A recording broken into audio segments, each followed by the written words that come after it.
Well, this string of winter weather has caused damage in Snohomish County, but there's concern that it's causing life-threatening conditions for people who are living on the streets. Fox 13 News reporter Frankie Thompson is joining us now and continuing our team coverage.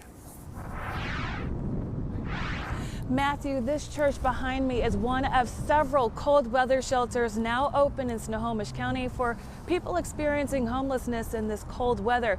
Coordinators say this place could stay open possibly for the next 10 days during this cold snap, while several other parts of the county are trying to recover from damaging heavy snow and ice.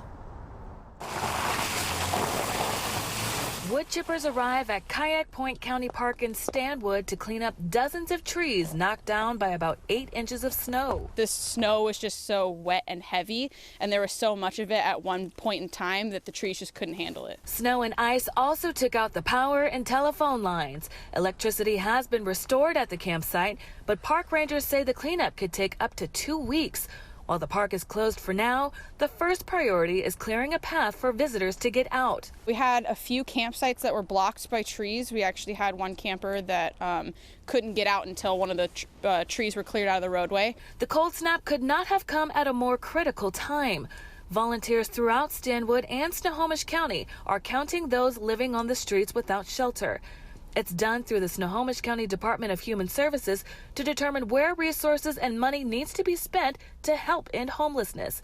In Everett, they have boots on the ground at some of the places where people are often camped outside.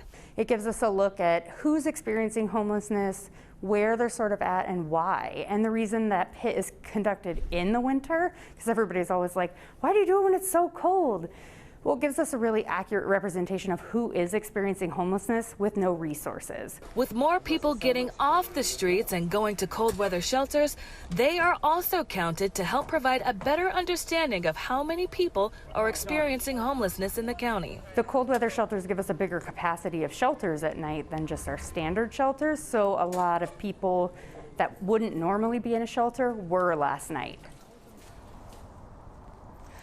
The point-in-time count will wrap up tonight at 8 o'clock. The count will help secure state and federal funds to end homelessness, especially when weather conditions are so severe.